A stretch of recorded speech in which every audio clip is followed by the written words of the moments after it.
Listen, Nora, why do you still live with him? Karina asked. Why let his manipulations get to you?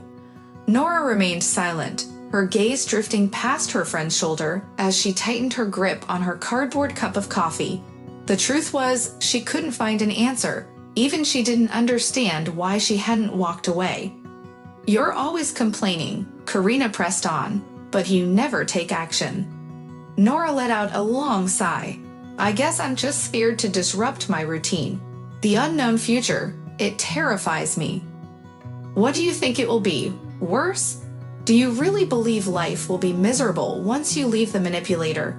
Karina leaned in, hands on the table, locking eyes with her friend. Come on, what benefits does this marriage even bring you? Benefits? Nora hesitated, feeling lost. I don't know. Exactly? Karina exclaimed, straightening up with her coffee cup. You can't even think of one, because there aren't any. Really? Nora mused quietly. What am I afraid of? A small smile appeared as she adjusted her ponytail absent-mindedly.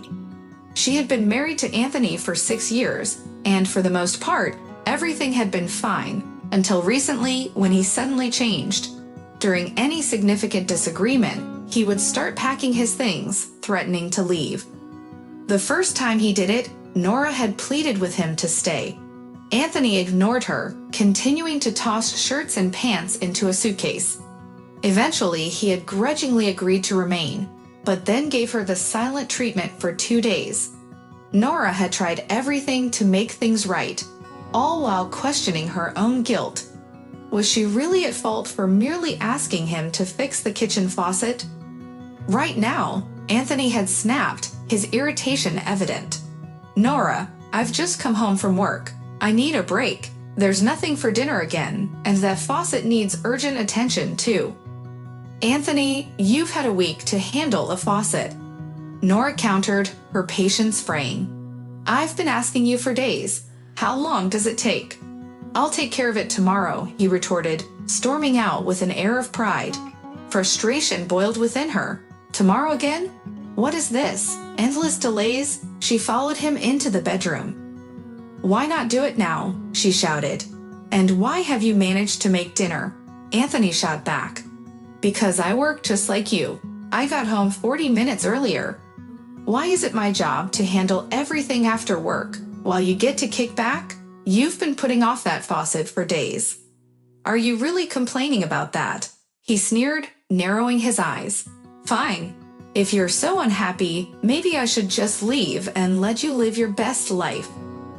With that, he grabbed his suitcase from the closet and began hastily shoving clothes inside, grumbling under his breath. Are you really going to walk out over a faucet? Nora asked, forcing a nonchalant tone, though her heart raced. Is it really that hard to fix it? Then we wouldn't even have to argue. It's not about the faucet, he snapped. Then what is it about? As if you don't know, he muttered, frustration brewing within him. I'm done talking. Nora perched on the edge of her chair, watching her husband's chaotic packing. Deep down, she didn't want to apologize or beg him to stay. She felt she had done nothing wrong. Yet Anthony had positioned himself as the victim, as if she were a nagging wife who wouldn't let him rest after a grueling day at work. A burning resentment churned within her, but Nora forced herself to swallow it down. Okay, where are you planning to go tonight? We can sort everything out later. Peace in the family is more important. Anthony glanced at her, sinking onto the bed with a sigh, his gaze fixed on the floor. The room fell into a heavy silence, broken only by the rustling of trees outside and the distant hum of the highway. Peace in the family is crucial, of course, he finally said. I'm glad you see that. Otherwise, you just keep insisting. Fix it, as if I were refusing. I'm just saying it's not the right time. Agreed, Nora replied with a tight smile. But I still have to, all right? Nora, don't start with this again. Thoughts about their situation spiraled in her mind all evening, refusing to leave her. She tried to push them away, but they lingered, leaving behind a bitter aftertaste. As she chopped vegetables for dinner, A pang of sadness hit her. Why was her daily labor invisible, while Anthony's actions were treated like major events? Why did he need coaxing and motivation to do his share, while she soldiered on without so much as a thank you? It felt utterly unfair. He seemed oblivious to how demanding the household chores were. Why bother when it was so convenient for him to just relax? The next day, Anthony still hadn't changed the faucet pad. Neither did he the day after. A week later, frustrated, Nora finally gave in and handled it herself. Maybe she should have done that from the start. It was certainly easier than igniting yet another argument. Better to keep the peace in their family, even if it meant she had to do everything herself. But it wasn't long before another fight brewed. Leaving work, Nora called Anthony and asked him to pick up some groceries or order delivery.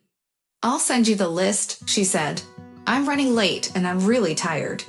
I don't want to make an extra stop, especially since you're already in the car." "Fine, send it over," he responded, his irritation clear. "But I'm late getting off, so I'll be there by 9. "Okay, that works," Nora agreed. "There's a bit left in the fridge. I can whip up something for dinner." "Why didn't you tell me sooner that you needed something? We could have done our shopping together over the weekend." Nora let out a heavy sigh, taking a moment to steady herself. "Because I can't remember everything, Anthony. I'm not a computer. I can't keep track of it all." "The house is your responsibility," he grumbled before hanging up. Nora simmered with indignation. She called back, but there was no answer. Trying to calm herself, she took a walk in the park nearby.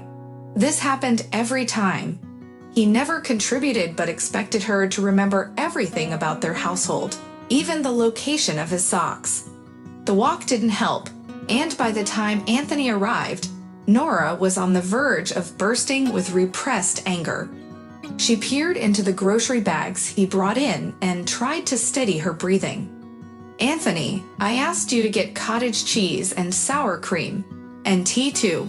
Why didn't you pick those up?" "Because they didn't have any," he replied defensively. "And you couldn't stop at another store, right? Do you really need that cottage cheese right now? You can just get it yourself tomorrow." "Sure, I'll buy it," Nora hissed, struggling to maintain her composure. "But why can't I ever rely on you for anything? Whatever I ask, you somehow manage to do it wrong." "Why should I even go shopping?" Anthony shot back. "That's a woman's job. And you're always complaining that I buy the wrong things. The coffee, the bread, the flour, nothing is good enough for you, so do it yourself. Sure, here's a rewritten version." Anthony's face turned red with anger as he clenched his fists. He shouted about women's duties, called her a worthless wife, and declared that with her personality, Nora was of no use to anyone. Then, in a huff, he rushed to gather his things. This time, Nora observed him with an air of calm, only a flicker of irritation simmering in the background. Did he really think this manipulation would work again? It was almost amusing, like watching a petulant child throw a tantrum. Suddenly, Anthony's phone rang, and he shot her an irritated glance before snatching it up and storming out. 5 minutes later, he reappeared, announcing, "I've been called into work urgently. I'll finish packing my things later." "Okay," Nora replied with dispassion. As soon as the door clicked shut, she returned to the closet. Taking his shirts off their hangers, she tossed them into his suitcase in a messy pile. She packed everything, right down to the last forgotten handkerchief, which hadn't seen the light of day in 5 years, and even the ancient socks she couldn't remember buying. With a firm zip, she closed the suitcase, set it on its wheels, and sharply pulled out the handle, rolling it towards the door. When Anthony returned from work, he was greeted by a bewildering sight. All of his belongings were lined up in the entryway. Confusion washed over his face as he fumbled for his key and attempted to insert it into the lock. It wouldn't turn. Perplexed, he rang the doorbell. "What do you want?" Nora's voice came through the door. "You were packing to leave, right? So go, I'm not keeping you here." "Nora, I don't understand. Did you change the locks? Yes, she laughed. I had to pay extra for the urgency, but it was worth it. Go in peace, Anthony. You don't need to come back. Go find yourself a worthy wife. I'm bad and worthless. Nora, what are you doing? He shouted, banging his fist against the door. Is something wrong with you? Are you losing it? Yes, there's something wrong with your head. My mind finally realized you're just a burden in my life. How I missed that before, I can't fathom. Nora, stop. Let me in. No, I didn't change the locks to let you in. Anthony shouted more words that went unheard as Nora locked herself in the bathroom, turning the water and music up as high as possible. Messages and calls flooded in relentlessly. He tried persuading her to stop this nonsense, then promised to forgive her for anything if she'd just come back. He pleaded for her not to ruin their family, reminding her of their dreams. We wanted so much. Are you really just going to give up everything this easily? What am I giving up? Nora replied out loud. Nothing ever went beyond plans. I'll achieve everything we dreamed of on my own. And it was true. Anthony was no longer in the apartment, which meant less cooking, cleaning, and laundry for her.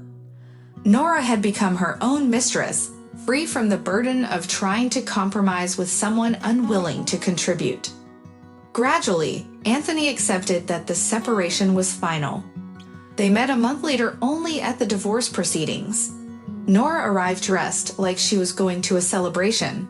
A beige silk dress, elegant stilettos, and flawless makeup. Ignoring Anthony completely, she glided past him and settled into a chair outside the office. She felt a deep sense of relief knowing they had no children or joint property. The divorce would be swift and uncomplicated. A smile formed on her lips, and she crossed her legs, bubbling with happiness. She was starting anew. Sure, here's a rewritten version. It's easy to say things like, I don't know what to buy, and then just sit in front of the computer, doing nothing while letting my wife handle everything. She's a workhorse after all, and I definitely need to unwind after a long day at work, right? Well, my job isn't like yours in the office, sipping tea and texting friends all day, Anthony replied dismissively. Oh, so you're unloading train cars nonstop. Nora shot back with sarcasm. Are we really going to compete over who works harder? What's with that? Oh, is this how we're talking now? Anthony retorted angrily. I'm not even a man anymore. With that, he yanked open the closet door and furiously tossed his belongings onto the floor. He pulled out a suitcase and unzipped it. Nora, arms crossed, watched him in silence. Her head throbbed, pain pulsing through her, tears threatening to spill over. She didn't want to stop him as she had before. He slammed the door and stormed out. It wasn't long before he messaged her a few days later, sending some irrelevant chat intended for someone else before sheepishly adding, "Oh, sorry, meant for work." Mixed up the chats.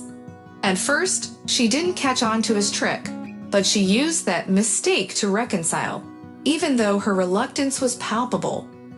Why was she the one expected to reach out first? Both had contributed to their conflict.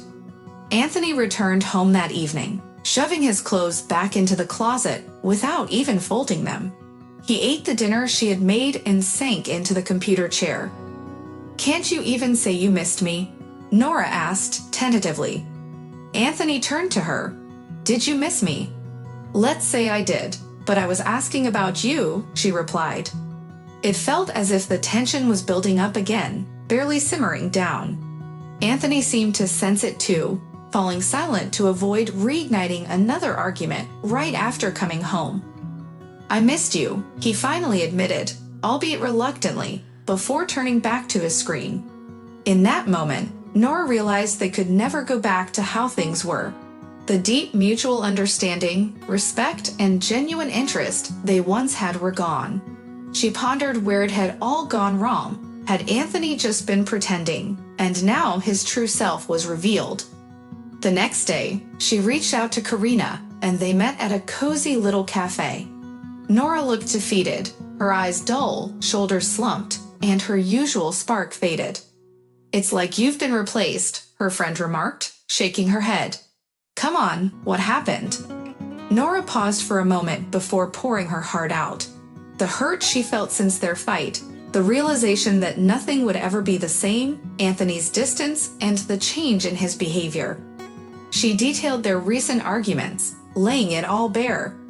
Karina listened quietly, allowing her friend to vent. It sounds like a typical situation, she finally said when Nora finished. For you, maybe, but for me, this is a tragedy, and I don't know what to do, Nora replied. Well, maybe Anthony's just been in a bad mood lately. There could be issues at work or something else bothering him. But if this keeps happening, Karina suggested.